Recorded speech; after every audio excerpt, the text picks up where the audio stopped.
This is going to be the biggest crisis ever documented in modern history. Take 2008-9 crisis, multiply it times 1.5. This is going to be 50% worse, 50% deeper, 50% longer. Something is going to break, and it's going to be a major headline, and it's going to be like a panic event. That it always happens, and so this is coming. This is coming in the next 90 days, and it'll be a front page headline, all right? Let me just make it easy for people. The reason why is because you had easy money for 14 years, and you just took all the easy money away. We have swelling global debt. It's ballooning, and it will continue to balloon until we get a bursting of that debt bubble, the debt market hyper bubble, which is being fueled by design. The larger they can make the global debt bubble, the bigger the bang. A crash like this, you'll see 3 waves of crash. What we've seen is the first wave down. And of course, that's the most important one, because if it's 10 or 20%, then it may not be the beginning of a larger crash. We can always go to new high. This one was 35% on the NASDAQ, 25% on the S&P. So that 30% plus range qualifies it as yes. This looks like the first crash, which means now we're in the bounce from that crash where everybody can say, oh, it's over, and one good jobs report, okay? You know, how much is job stuff? We're still catching up from COVID and stuff. So we are in a recession. All the signs point towards a recession. Everybody says it's going to be shallow. That's what the experts say every time we have a recession. Here's the truth about this thing. This recession, it started in 2008-9, which is really more a depressionary period from such a bubble of such a magnitude. That should have been deeper and longer. That crash should have gone into mid-2010 and been a lot deeper. Stocks should have been down 80%, not 50-some%. So they blew us out of that. Now, despite stimulus, they overreacted to COVID, which was a huge mistake, because now they have to tighten because they overreacted to COVID, and COVID is a temporary crisis by definition, not a long-term crisis. But the economy is getting weak again. Now I'm just let people figure something out for yourself real quick. Let me tell you what happened during COVID.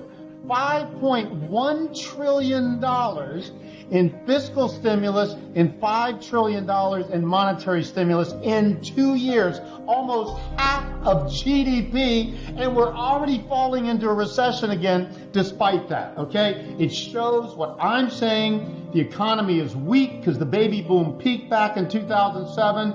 We're in the weakest part of that downturn demographically, the biggest demographic downturn in history, until about 2024, still a year and a half from now before we start to recover.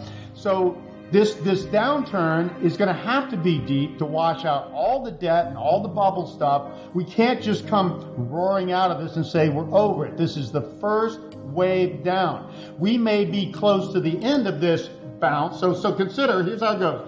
A first wave crash down, 2-wave counter trend, okay? Retraced 40 to 50%. We retraced about 40% now, so this could be over soon. Then you get the next wave down. That's called the 3 wave. That should be the same size and length of this wave or more. So we're probably going to see another wave down from sometime this month into January of next year. And if the market's down into January 2023, just the January indicator would tell you the whole year is going to be down. So that'd be the next wave. Then you'll get a bounce, and then the final wave will come into late 2023 or early 2024. That's what you should expect after a bubble of this magnitude, especially one that's been stretched and stretched and stretched. The economy's never been able to wash out all this excess. $600 trillion of financial assets that are more overvalued than any time in history. Frankly, and I show this in my newsletter to tell our subscribers, is we have $600 trillion now in financial assets, 6.5 times GDP globally, and that normally would be 2 times GDP in normal time. So this bubble has to unwind. That means hundreds of trillions of dollars of financial assets. What is that? Real estate, stocks, bonds, commodities, gold included in there, all have to deflate back down to normal so we can come out of this. And we have to flush out bad debts, the highest debt ratios. Can't even compare the debt ratios globally and domestically to the roaring 20s and past bubbles like this. So people need to understand, this is the greatest financial asset bubble in history. There is no soft landing to this, period. There is no magic way to get out of it. Now that this thing is cracked this far, I've been telling our subscribers for months and years now, they'll come to a point where they keep stimulating, but it's not enough, and the economy breaks down anyway. We are in the beginning phases of that, and it's very, very likely this is going to continue. So don't listen to all of the clueless economists that never thought this could happen in the first place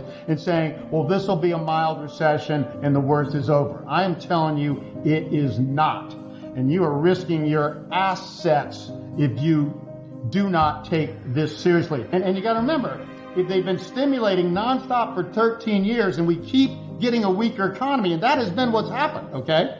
Ever since the 2002, they keep stimulating more, and the economy keeps falling to new lows, the stock market. And so people are going to start to see this isn't working. You can't keep a dead economy. They got sudden inflation because they created the biggest bubble in financial assets in history. Anybody, any young person today has no chance of investing in retirement where every market from bonds to stocks to real estate is so overvalued that at best it can go sideways for decades to come, and at worst it goes down and you lose money. We need to deflate this financial asset bubble so that things go back. What's the biggest problem in our economy? Young people can't afford to buy a house. You know what a house was, an everyday house was 20 years ago? $120,000. You know what it is now? $420,000. What does that do to your standard of living if you just got married and had 2 kids? Can't afford to buy a house. And if you do, you can't afford to buy anything else. And interest rates are artificially low when they go back to normal levels because government's pushing that. Then all these mortgages and stuff are going to cost more. They have basically been living in an artificial economy. You don't get something for nothing. You can pump it up for a while. Hey, I tell people it's this simple.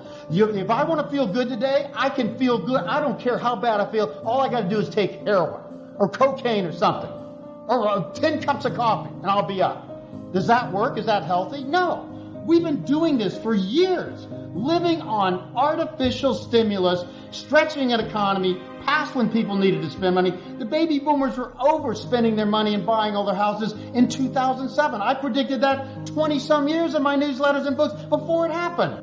Mark my words on this and shoot me if I'm wrong. Next few years, housing in the United States is going to go down 50%. You know what? People said that couldn't happen. It already went down 34%, and I predicted that, okay? Already went down 34%, more than in the Great Depression, not because the economy was worse than the Great Depression, nowhere near that. It's because we didn't have a bubble back then. You couldn't buy a house with no money down, with damn near zero rates and speculate like you could. In the roaring 20s, in that bubble boom, a house you had to put 50% down, and the longest mortgage you could get is 5 years with a balloon payment. That's what's different now.